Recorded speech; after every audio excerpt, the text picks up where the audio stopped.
Welcome बच्चों। आज हम कक्षा 5वीं की ईवीएस की बुक है झरोखा, उसका पाठ 6 करेंगे। जैसा कि आप देख रहे हैं, आप बीती। पाठ का नाम है आप बीती, यानी कि जो कि अपने आप पर बीत चुकी हो उसके बारे में करेंगे। आइए पाठ के द्वारा हम समझते हैं क्या है। राम मेहर की पाती, पाती बोलते हैं चिट्ठी या पत्र को, और इंसान का नाम क्या है? राम मेहर। तो यानी कि राम मेहर पे जो बीत चुकी है वो बताएंगे आप बीती कि कैसे उसने एक पत्र लिखा है, किसको? आदरणीय मुख्यमंत्री जी को। ठीक है, आइए हम देखते हैं उसने पत्र में क्या क्या लिखा है। अपने दुख बताए हैं या सुख बताए हैं, किसके बारे में बताया है? सादर प्रणाम, यानी कि सह आदर सम्मान के साथ प्रणाम। प्रणाम मतलब नमस्कार। मेरा नाम राम मेहर है, मैं एक किसान हूँ। तो यानी कि राम मेहर जो है वो क्या है? एक किसान है। दुनिया हमें सम्मान से भोजन उत्पादक कहती है। क्या कहती है? भोजन उत्पादक, यानी कि भोजन पैदा करने वाला। हमारा जीवन कितनी कठिनाइयों से भरा होता है, यह केवल हम किसान ही समझ सकते हैं। यानी कि एक किसान के जीवन में कितनी समस्याएं होती है, फसल उगाने से, बीज बोने से लेकर फसल उगाकर उसे बेचने तक और उसमें पैसे लेने तक कितनी कठिनाई होती है, समस्याएं, उसके बारे में बताया गया है। थोड़ा सा मैं और ऊपर करती हूँ ताकि आपको दिखाई दे।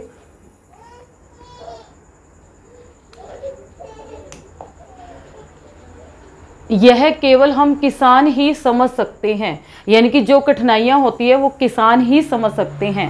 मेरे पास केवल 2 एकड़ जमीन है। किसके पास 2 एकड़ जमीन है? राम मेहर के पास कितनी जमीन है? ये इस तरह से 1 नंबर के क्वेश्चन आ जाते हैं कि राम मेहर के पास कितनी जमीन है, तो आप बताओगे 2 एकड़। इसको याद रखना है। और मैं अपने परिवार का गुजारा इसी से चलाता हूँ, यानी कि वो अपने परिवार का गुजारा किससे चलाता है? खेती बाड़ी से। आप तो जानते ही हैं, कई जमींदारों के पास बहुत ज़मीन है। यानी कि जमींदार कौन से होते हैं? जिनके पास ज़मीन है और वो खेती के लिए ठेका दे देते हैं या खेती करवाते हैं। वे ज़मीन को या तो ठेके पर देते हैं या बंटाई पर। ठीक है, ठेके पे दे देते हैं तो वो क्या है, कुछ पैसे में सौदा हो जाता है। उसके बाद जिसको देते हैं वो चाहे फसल से मुनाफा कमाए, फ़ायदा कमाए या नुकसान, उन्हें वो इतनी जितनी रकम पे दिया गया है वो मिल जाती है। या बंटाई पर ये होता है, जैसे मान लो मैं जमींदार हूँ, मैंने अपनी ज़मीन दे दी है, तो उसका ये होता है जितनी फसल होएगी, बात तय होती है, जैसे आधी पे या 1/3 पे, मान लो आधी पे तय हो गया कि जितनी फसल होगी आधी जमींदार की, आधी मेहनत करने वाले किसान की या जिसको दी गई है। तो ये होती है बंटाई पर। कुछ जमींदार खेतों का सारा काम मजदूरों से करवाते हैं। कुछ किसानों के पास अपनी जमीन नहीं है। अब जमींदार अपने खेतों का काम किससे करवाते हैं? मजदूरों से। ठीक है, कुछ किसानों के पास अपनी जमीन नहीं है, वे दूसरों के खेतों में मजदूरी करके अपने परिवार का पालन पोषण करते हैं। यानी कि जिनके पास ज़मीन नहीं है वो जमींदारों से ज़मीन ले लेते हैं, या तो बंटाई पे ले लेते हैं या फिर ठेके पर। ठीक है, उसके बाद अपनी फसल उगाते हैं। हमारे गांव के कुछ किसान अनाज उगाते हैं, कुछ दालें, यानी कि कुछ तो सिर्फ अनाज उगा रहे हैं, कुछ दालें उगा रहे हैं, कुछ सब्जियां उगा रहे हैं। कई किसानों के फलों के बाग भी है, यानी कि फल भी वो उगा रहे हैं। कुछ साल पहले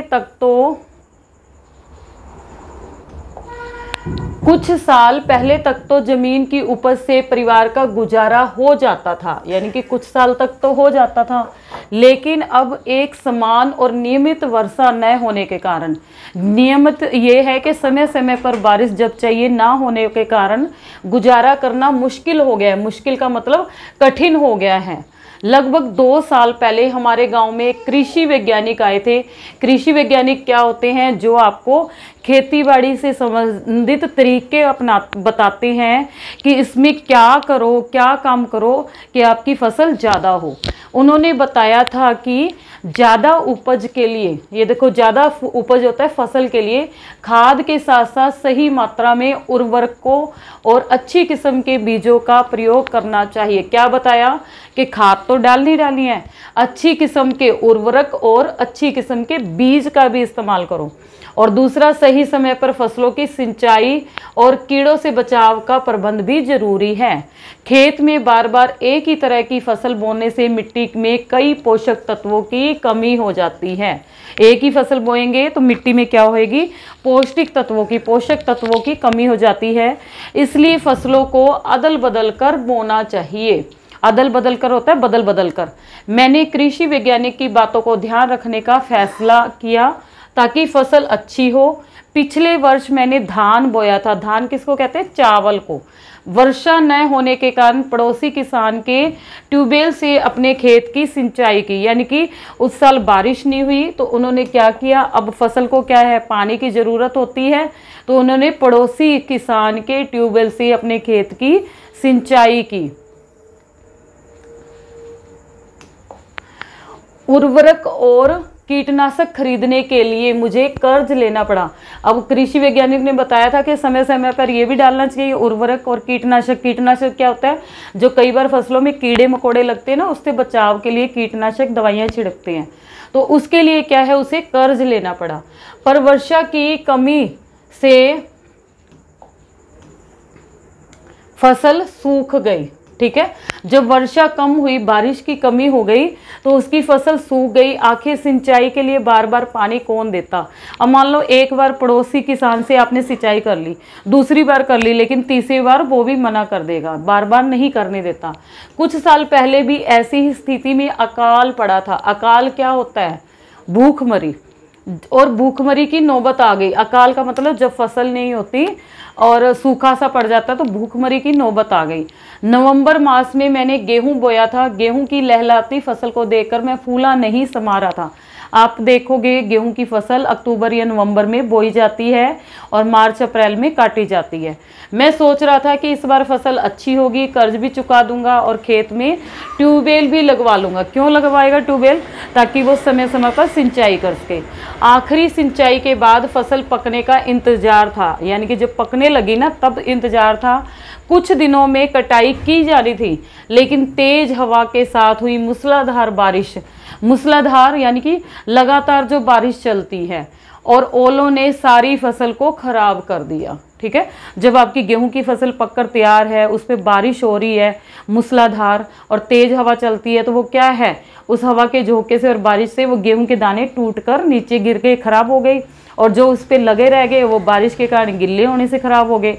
सोने सी चमचमाती फसल कुछ ही दिनों में काली पड़ गई। उसके बाद क्या है, वो बारिश बंद होएगी, एक दो दिन में काली पड़ जाएगी। कभी सूखा और कभी जल ही जल, फिर कैसे हो ठीक फसल। यानी कि कभी तो सूखा पड़ जाता है जब पानी की ज़रूरत है, कभी जब पानी की ज़रूरत नहीं है तो बारिश ही बारिश हो जाता है, पानी ही पानी हो जाता है, तो फसल कैसे अच्छी हो। इसके बाद चलते हैं, जैसे तैसे मैंने फसल काटी। उसने क्या है, किसी तरह से जो बच गई थी वो फसल काट ली। उसमें से अपनी आवश्यकता अनुसार गेहूं को मैंने अनाज की टंकी में डालकर रख दिया। हम घरों में भी देखते हैं गेहूं का भंडारण कैसे करते हैं, टंकियों में, लोहे की टंकियां बनी होती है, उसमें डालकर रख देते हैं अच्छे से सुखा के। उसमें नीम की सूखी पत्तियां भी डाली। उसके बाद सूखी नीम की पत्तियों को सुखा लो, उसे डाल दो, जिससे कि अनाज नमी, कीड़े व चूहों से बचे, सुरक्षित रह सके। इसमें क्या होता है, नीम में कड़वापन होता है, उसके कड़वेपन से क्या है, कीड़े और चूहे आदि नहीं लगते। बचे हुए गेहूं को बेचने के लिए अनाज मंडी में आड़ती के पास ले गया। अनाज मंडी में आड़ती के पास ले गया। गेहूं देखते ही आड़ती ने कहा, भाई इस गेहूं को कौन खरीदेगा, एक तो ये पतला दाना है, ऊपर से काला है, उसे बेचकर मुझे इतने ही पैसे मिले कि ट्यूबवेल लगवाना तो दूर की बात रही, मैं कर्ज भी नहीं चुका पाया। यानी कि जिससे मैंने उधारी ली थी, कर्जा लिया था, वो भी नहीं पूरा कर पाया। अनाज मंडी में मैंने देखा कि किसानों द्वारा बेचने के लिए लाया गया गेहूं खुले में पड़ा हुआ है, यानी कि उसको रखने की व्यवस्था नहीं है, खुला है, ऊपर से कोई छत नहीं है। भंडारण के लिए रखी गई अनाज की बहुत सी बोरियां बारिश के कारण खराब हो गई थी। जब बारिश हो रही है तो उसको भंडारण यानी कि पूरे साल के लिए स्टोर करने के लिए रखा हुआ है, तो वो क्या है, बारिश में गिल्ली हो गई और ख़राब हो गई। कुछ बोरियां फटी हुई भी थी, फट गई थी। इस प्रकार बड़े पैमाने पर अनाज खराब होने के कारण लोगों को अनाज के अभाव होता है कमी, अनाज की कमी पड़ जाती है। तो चीज़ें क्या होती है, वो चीज़ जिसकी कमी पड़ जाए वो महंगी हो जाती है, का सामना करना पड़ता है। आगे है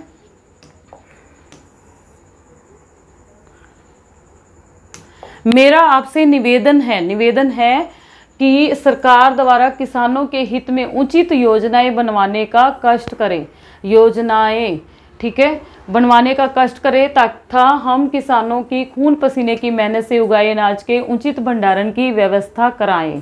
धन्यवाद, राम मेहर। ये उसकी चिट्ठी थी। अगर आप चिट्ठी में ये देखो तो एक चेहरा भी ये बना हुआ दिख रहा है।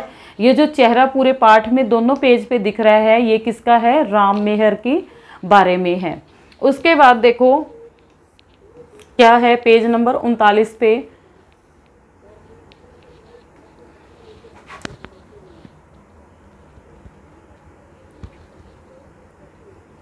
सोचो और लिखो।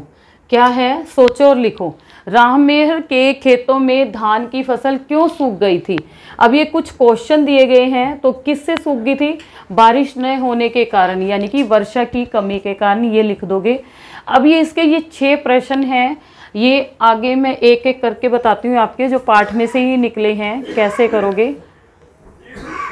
दूसरा है, कृषि वैज्ञानिक ने उपज बढ़ाने के लिए यानी कि फसल बढ़ाने के लिए क्या सलाह दी थी। हमने पाठ में पढ़ा था, क्या दिया था, नंबर 1, इसको पॉइंट में बना देंगे तो हमें पेपर में अच्छे नंबर मिलेंगे। अगर पैराग्राफ बनाएंगे तो कम नंबर मिलते हैं, तो आप भी ऐसे ही बनाना। खाद के साथ साथ सही मात्रा में उर्वरकों और अच्छी किस्म के बीजों का प्रयोग करना चाहिए, पहली लाइन ये बताई। दूसरा पॉइंट था, फसलों की सिंचाई को सही समय पर करना चाहिए, सही समय पर करना चाहिए। नंबर 3 क्या था, फसलों को कीड़े से बचाने का प्रबंध करना चाहिए, यानी कि कीटनाशक छिड़कना चाहिए। और चौथा क्या है, फसलों को अदल बदल कर यानी कि बदल बदल कर बोना चाहिए। ये 4 पॉइंट बन गए। आप याद करके 3 लिख दो, 3 नंबर का आता है तो 3 लिख दो, 2 नंबर का आ रहा है तो 2 लाइन तो लिखो। अगला है, राममेहर को किन कठिनाइयों का सामना करना पड़ा था। तो क्या हुई थी, एक तो वर्षा न होने के कारण से उसे पड़ोसी किसान से ट्यूबवेल से सिंचाई करनी पड़ी थी, ठीक है। उसको उर्वरक और कीटनाशक खरीदने के लिए कर्जा लेना पड़ा था, ठीक है। ये परेशानियां आई, इसके अलावा भी है लेकिन 2 पॉइंट में लिख दिया। उसके बाद है, नेक्स्ट है, किसान पैदावार को प्राय आड़ती कौन होता है, जो क्या करता है, किसानों की फसल ले लेता है, एक तरह का दलाल होता है और अपने पास रख लेगा। आप गए, आपका टाइम वेस्ट नहीं हुआ, फसल ले ली कम कीमत पे, उसके बाद क्या है, जो खरीदने वाला उसको ग्राहक मिलेगा, उस कीमत बढ़ाकर वो उसे बेच देता है। तो आड़ती उसका क्या करता है, किसान पैदावार को बेचने के लिए आड़ती के पास लेकर जाता है। आड़ती उस अनाज को साफ करवाता है मजदूरों से, बोरियों में भरकर आगे बेच देता है। जो किसान है वो देखोगे गेहूं क्या करते हैं, ट्राली में पूरा भर के ले जाते हैं और वहाँ गेहूं तुलता है, तोल के वो आड़ती ले लेगा। अब आड़ती क्या करता है, उसे 50-50 किलो की बोरी, पहले 1 क्विंटल की होती थी, 50-50 किलो की बोरियों में सुखाकर, थोड़ा उसके घास फूस सा जो डंडियाँ होती है उसको साफ करके बोरियों में भरवाकर उसके अच्छी कीमत पर आगे बेच देता है, ठीक है। अगला प्रश्न है, आवश्यकता पड़ने पर किसान पैसे किनसे उधार लेता है और कैसे चुकाता है। आवश्यकता पड़ने पर किसान आड़ती से पैसे उधार लेता है, जिसको वो बार बार बेचता है ना, उसी से लेता है और बाद में अपनी फसल क्या करता है, तैयार होने पे आड़ती के पास लेके जाता है, उसे बेच देता है और उससे अपना कर्जा चुकाता है। यही तरीका चलता रहता है। आगे है, तुम्हारे घर में अनाज को सुरक्षित रखने के लिए क्या उपाय किए जाते हैं। देखो मैंने क्या लिखा है, हमारे घरों में अनाज को अच्छी तरह सुखाकर उसे लोहे की बनी टंकी में रखा जाता है, उसमें कीटनाशक दवाइयाँ भी रखी जाती है। या फिर ये डाल दोगे, जैसे इस पाठ में था कि नीम की पत्तियों को सुखाकर डाल दिया जाता है, या माचिस की तीलियाँ भी, कई घरेलू तरीके किए जाते हैं ना, तो ये कर दिया जाता है, उससे कीड़े नहीं लगते। उसके बाद आगे है, अब बताओ, उसी पेज पे है। अब बताओ, क्या तुम किसी किसान परिवार के जानते हो? हम लिखेंगे हाँ। जानते हैं तो हाँ, नहीं जानते तो नहीं। उसके पास कितनी ज़मीन है? अब ये पूछ रहा है, अगर उस किसान को जानते हो तो उसके पास कितनी ज़मीन है, तो आप कुछ भी लिख सकते हो। मैंने जैसे लिख दिया 3 एकड़, अब 5 एकड़, 10 एकड़, 2 एकड़, आधा एकड़, कुछ भी लिख सकते हो। क्या उस ज़मीन से उसके परिवार का गुजारा हो जाता है? हाँ, उसके परिवार का आसानी से गुजारा हो जाता है। छोटे शब्दों में हाँ लिख दिया, नहीं तो पूरी लाइन लिख दो। ठीक है, आगे है छोटे किसान, बड़े किसान। अब किसान के प्रकार बताए हैं, टाइप्स। अब यहाँ थोड़ी सी पिक्चर ध्यान से देखो। ये एक किसान है, इसके हाथ में क्या है? ये दरांती सी है और इसने गेहूं की बालियां उठा रखी है जो कि पकने पे तैयार हुई है, काटी हुई है। यहाँ पर ये क्या कर रहा है किसान? ये जोत रहा है। ये देखो, ये जोत रहा है, अपनी मिट्टी के जुताई कर रहा है। उसके बाद इसमें बीज बोएगा। पीछे ये मकान बना हुआ है, हरियाली है। ठीक है, आगे चलते हैं। पता करो और लिखो। हमने इसे पता करके लिखना है। क्या है? तुम्हारे गांव में सबसे ज़्यादा ज़मीन किसके पास है, कितनी? तो अगर आपको पता है तो आप उसका नाम लिख दोगे। अगर नहीं पता तो मैंने जैसे लिख दिया, जैसे आप गांव में हैं, गांव में क्या होता है? सरपंच। तो मैंने लिख दिया सरपंच के पास। ठीक है, हमेशा सरपंच के पास बहुत सारी ज़मीन है। तो उसके पास कितनी ज़मीन है? आइडिया से लिख दिया मैंने 40 एकड़। आप 50 एकड़, 60 एकड़, 20 एकड़, 10 एकड़, कुछ भी लिख सकते हो, ज़मीन है। ठीक है, वह अपने खेतों में खुद काम करता है या किसी और से करवाता है? अब क्या है, वो सरपंच है तो वो कहाँ करेगा? तो मैंने लिख दिया नहीं, वह खेतीहर मतलब खेती में काम करने वाले मजदूरों से काम करवाता है। आप लिखोगे वह खेतीहर मजदूरों से काम करवाता है। ये शब्द एक में ही है, या सीधा ऐसे लिख दो, वह मजदूरों से काम करवाता है। ठीक है, उसके बाद आगे चलते हैं।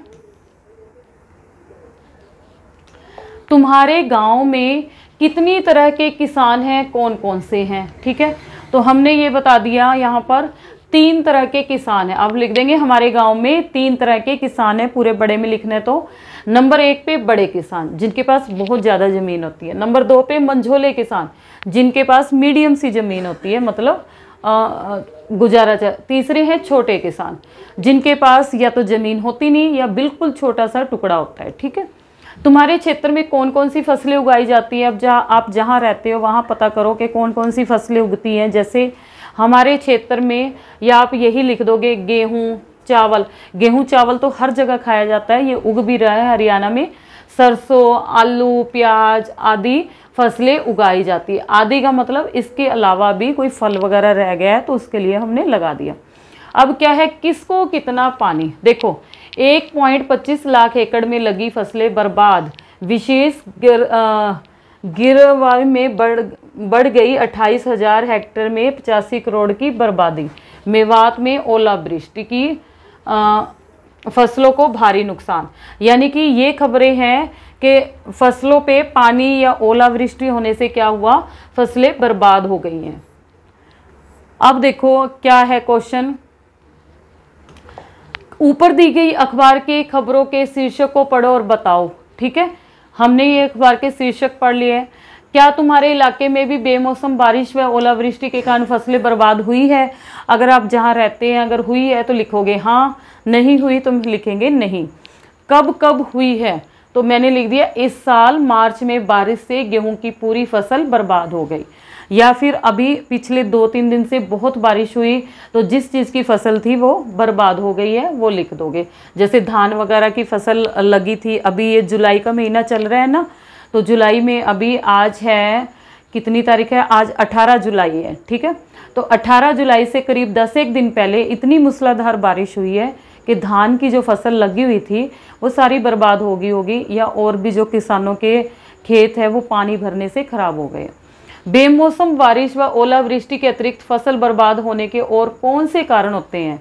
एक तो हमने कह दिया ये बारिश हो गई, तो इसका और क्या कारण होता है? नंबर 1 सूखा पड़ जाए, यानी कि बारिश ना हो उस साल, तो क्या होती है, खराब हो जाते हैं। दूसरा, फसल में कोई बीमारी लग जाती है तब भी फसल बर्बाद हो गई। कोई तूफान आ गया तब भी हो गया। कीटों का प्रकोप, यानी कि कीट उस पे लग जाए, कीड़े पतंगे लग जाए और वो पत्तियों को खा जाओ, तब भी खराब हो जाता है। नंबर 5 पे क्या है, आवारा पशु। कई बार क्या आते हैं हमारे खेत में पशु आवारा, इतने छोड़े होते हैं, वो आ जाते हैं तो वो फसल को खा के बर्बाद कर देते हैं। आगे है, वर्षा ऋतु में बोई जाने वाली फसलों को खरीफ की फसल कहते हैं। ये ध्यान रखना है, खरीफ की फसल किसे कहते हैं, वर्षा ऋतु में बोई जाने वाली फसलों को। जैसे क्या है, ज्वार और बाजरा, ठीक है, ये वर्षा ऋतु में बोई जाते हैं। जो फसलें शीत ऋतु में बोई जाती हैं उन्हें रबी की फसल कहते हैं। जैसे गेहूं और चना, ये शीत ऋतु में बोया जाता है। आगे चलते हैं,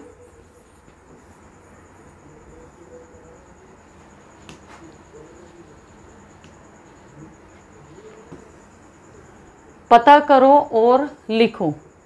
क्या है, किन फसलों को ज़्यादा पानी चाहिए, किन को सामान्य और किन को सामान्य से कम। अब हम देखेंगे किन किन को चाहिए। यहाँ कॉलम बना हुआ है ज़्यादा पानी की आवश्यकता वाली फसलें, तो यहाँ पर हमें एक एक दिया हुआ है। धान, तो हम लिख देंगे मक्का भी होती है ज़्यादा पानी वाली, गन्ना, सूरजमुखी। धान तो सबको ही पता है ना, चावल तो खड़े पानी में होता है। सामान्य पानी की आवश्यकता वाले फसल क्या है, गेहूँ, सरसों, जौ, चौलाई। और सामान्य से कम पानी की आवश्यकता वाली फसलें जो कि राजस्थान में होती है, बाजरा हो गया, चना हो गया, ज्वार हो गया, अरहर की दाल होगी, उड़द की दाल होगी, तिल हो गए। इनमें क्या है, बहुत कम पानी की आवश्यकता होती है। आगे चलते हैं,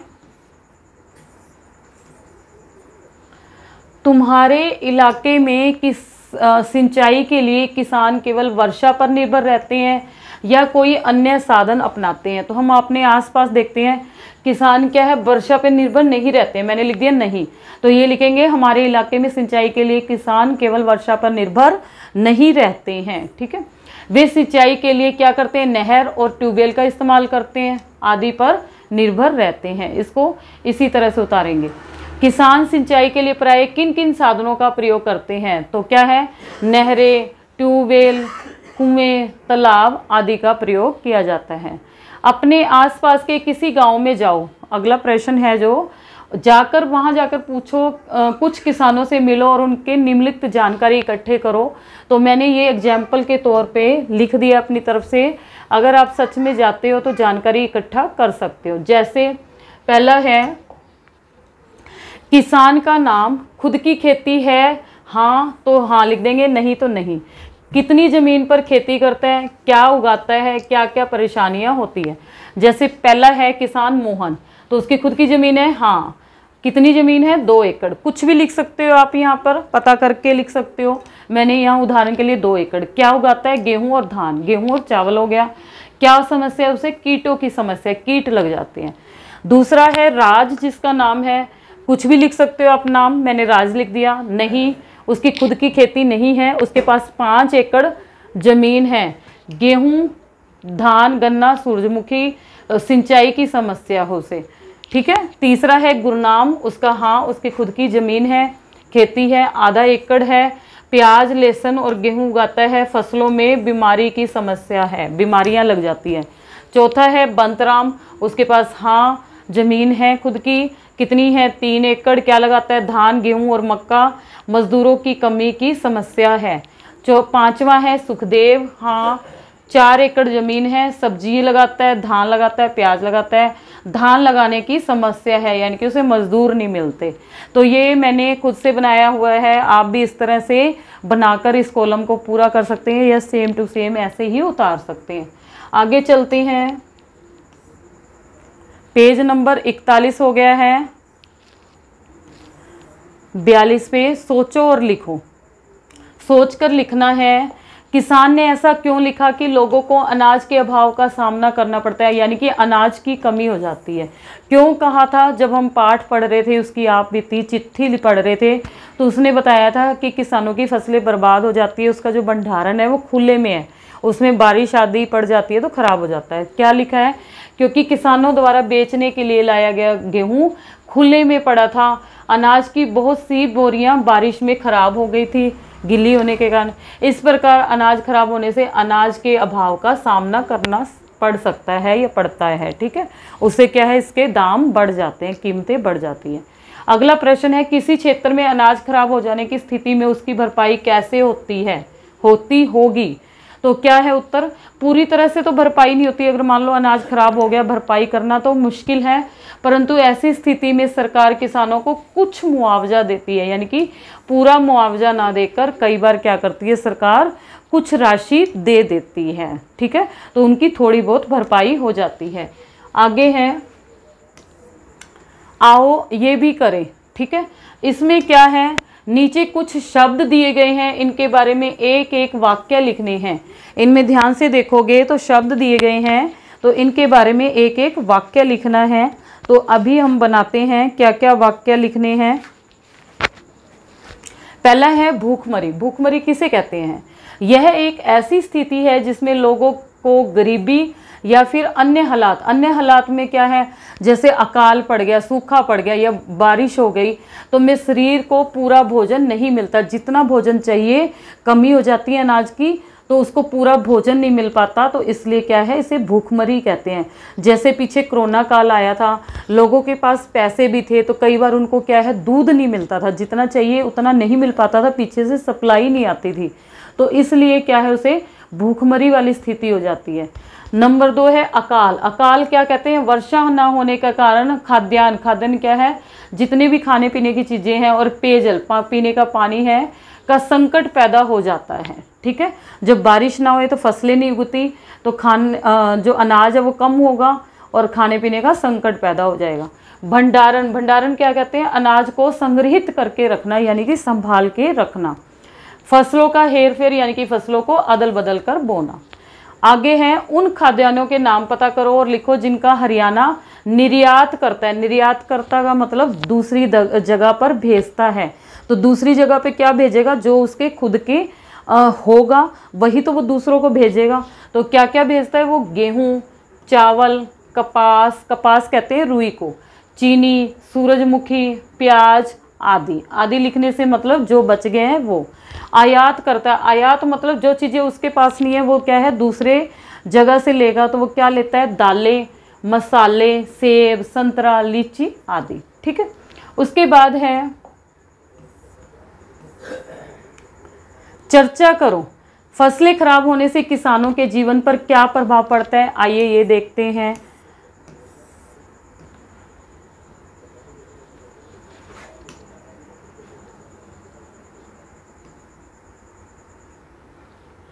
फसलें खराब होने से किसान के जीवन पर, अगर मान लो उसकी फसल खराब हो गई तो उसकी ज़िंदगी पर क्या असर पड़ेगा।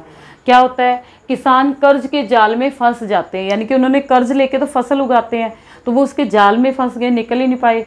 फसलें उगाने के लिए दूसरों से कर्जा लेते हैं और फिर से फसल खराब हो जाने से कर्जा नहीं चुकाते। मान लो पहले कर्जा लेके उन्होंने फसल उगाई, फसल फिर से खराब हो गई, फिर उन्होंने दूसरों से लिया, वो फसल खराब होगी तो कर्जा नहीं चुका पाते इस तरह। और कई बार क्या करते हैं किसान, आत्महत्या भी कर लेते हैं या अपना पेशा ही छोड़ देते हैं। ठीक है, तो आप इसको देखकर ऐसे ही लिख दोगे। उसके बाद है, क्या जमींदार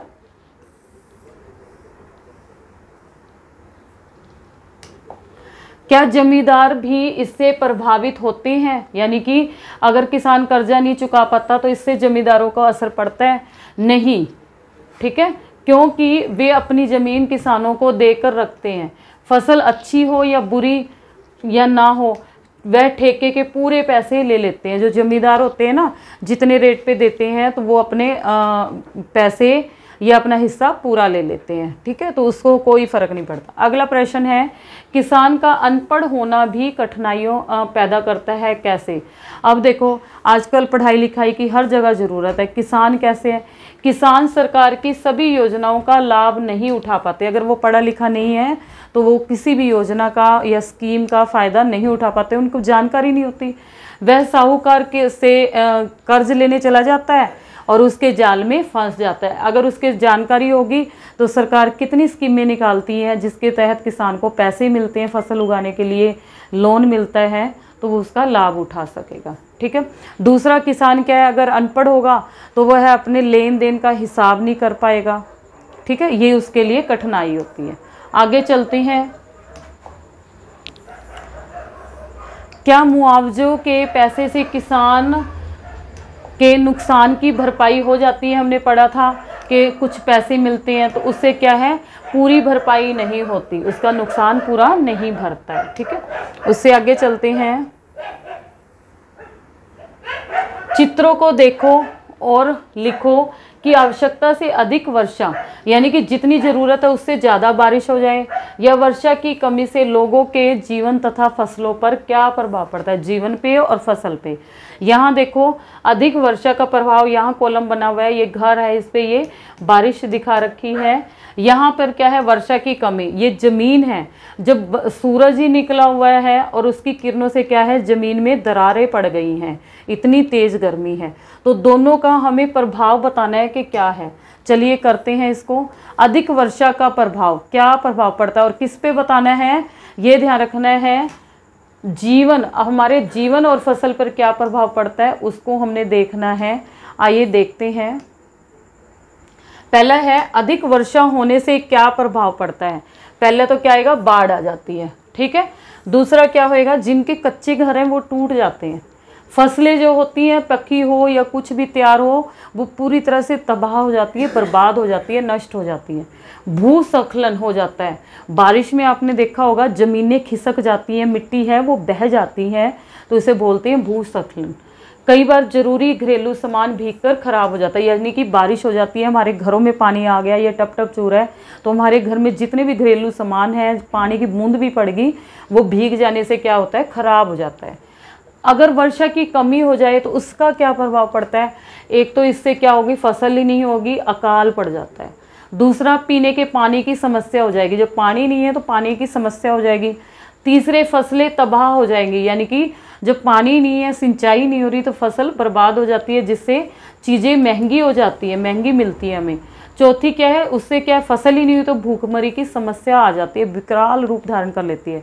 और पांचवा, जब लोगों को खाना ही नहीं मिल रहा तो उनका स्वास्थ्य क्या होता है, बिगड़ जाता है। ठीक है, उसके बाद चलते हैं पांचवें क्वेश्चन पे। किसी सरकारी सहकारी संस्था का भ्रमण करो, निम्नलिखित जानकारी इकट्ठी करो और लिखो। संस्था का नाम, सरकारी संस्था में जाना है, मैंने लिखा है एकता स्वयं सहायता समूह। सर्वोच्च पद या अधिकारी का नाम क्या है, सर्वोच्च पद क्या होगा इसका, प्रधान का, और इसके प्रधान क्या है, कोई भी हो सकता है, आप पता करोगे या लिख दोगे। मैंने लिखा श्रीमती कमल देवी। ठीक है, किसानों के हित के लिए कौन सी योजनाएं चलाती हैं, तो महिलाओं को रोजगार देना, ये जो स्वयं सहायता समूह है महिलाओं को रोजगार देती है। लोगों को खाली समय का सदुपयोग करके उन्हें कुछ ना कुछ कमाने के लिए प्रेरित करना। जो ये स्वयं सहायता समूह होते हैं ये घरेलू काम, जैसे मोमबत्ती बनाना, धूप बत्ती बनाना, अगरबत्ती बनाना, या ये बत्तियां बनाना, इस तरह के जो काम है छोटे मोटे, वो घरों में ही कुछ महिलाओं द्वारा 10 या 15 ऐसे समूह बन जाता है, किया जाता है। इससे क्या होता है, एक तो उनके खाली समय का उपयोग होता है, दूसरा वो सामान बन जाता है तो बिकने के लिए चला जाता है, उससे जो आमदनी होती है उनको पैसे मिलते हैं। ठीक है, उसके बाद है, क्या यह संस्था किसान क्रेडिट कार्ड जारी करती है, तो कोई भी ऐसी संस्था किसान क्रेडिट कार्ड जारी नहीं करते, तो आंसर आएगा नहीं। उसके बाद है किसान क्रेडिट कार्ड की उपयोगिता क्या है, किसान को आवश्यकता पड़ने पर इस कार्ड से बैंक से ऋण ले सकता है, यानी कि ये कार्ड होगा तो उसको दिखाकर वो लोन ले लेगा, पैसे ले लेगा। आगे है छठा क्वेश्चन, पता करो तुम्हारे घर के आसपास की सफाई ठीक प्रकार से नहीं हो रही है, पता करो। सफाई करने की जिम्मेदारी किसकी है, अगर आप एमसी एरिया में रहते हो तो किसकी आएगी, नगर निगम की। इसके लिए चिट्ठी किस विभाग को लिखनी है, नगर निगम के सफाई विभाग को। किसके नाम लिखनी है, नगर निगम के सफाई अधिकारी को लिखनी है। किस दफ्तर में भेजनी है, नगर निगम के दफ्तर में भेजनी है। अच्छा, समस्या की जानकारी देते हुए अपनी तरफ से एक चिट्ठी लिखो, हम इसकी चिट्ठी भी लिखेंगे, लेकिन उससे पहले 7वां प्रश्न करेंगे। क्या है क्वेश्चन आंसर, फटाफट से कर लेते हैं।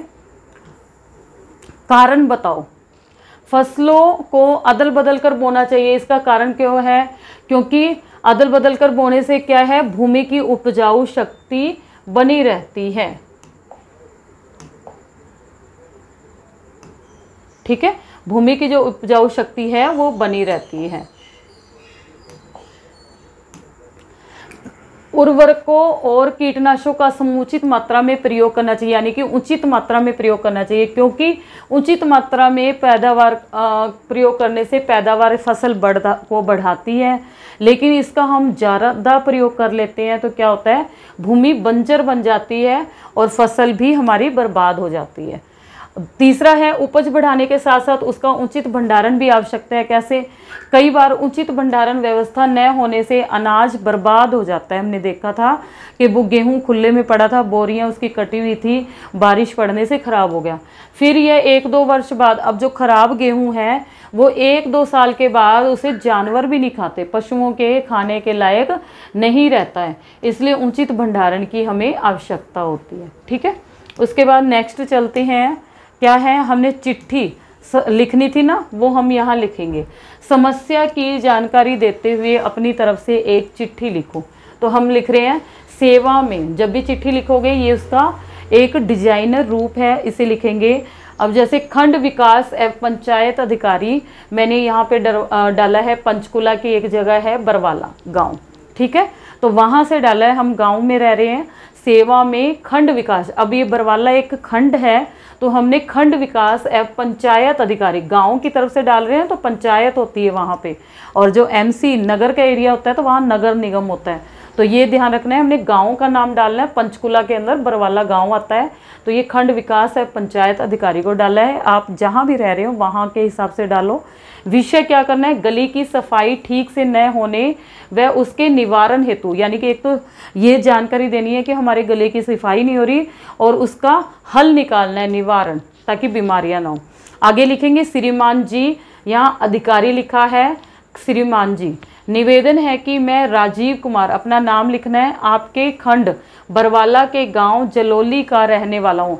बरवाला का ही एक गांव है जलोली, वहाँ का रहने वाला हूँ। आगे देखो,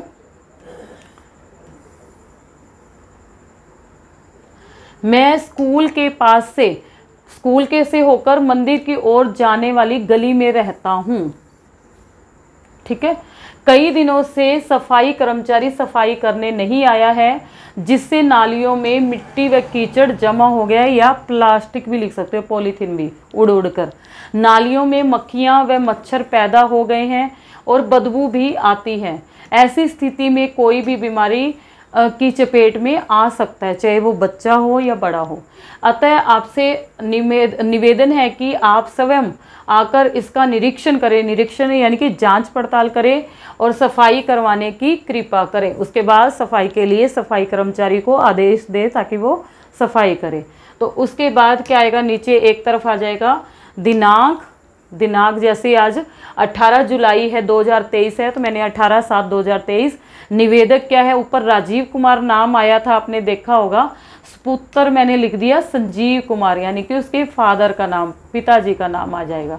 ठीक है, राजीव कुमार सुपुत्र संजीव कुमार, खंड बरवाला। इस तरह से आपकी ये चिट्ठी पूरी होती है। इसको मैं थोड़ा सा इसका पैटर्न आपको छोटा करके दिखाती हूँ। इस तरह से आप लिखोगे, सेवा में कोमा, ये खंड विकास अधिकारी बरवाला विषय, और यहाँ से यहाँ पे दिनांक आ गई है, निवेदक आ गया। इस तरह से पत्र का एंड करोगे। एक चीज़ और, जब भी आप पत्र लिखते हो वो पूरा एक पेज में, ऐसे नहीं हो कि आधा यहाँ से शुरू करो आधा अगले पेज पे। ये एक नियम है, ये ऊपर से ही शुरू होएगी और उसी पेज पे ख़त्म कर देनी है, अगले पेज पे नहीं ले जानी। इसी के साथ हमारा ये पाठ ख़त्म होता है। धन्यवाद।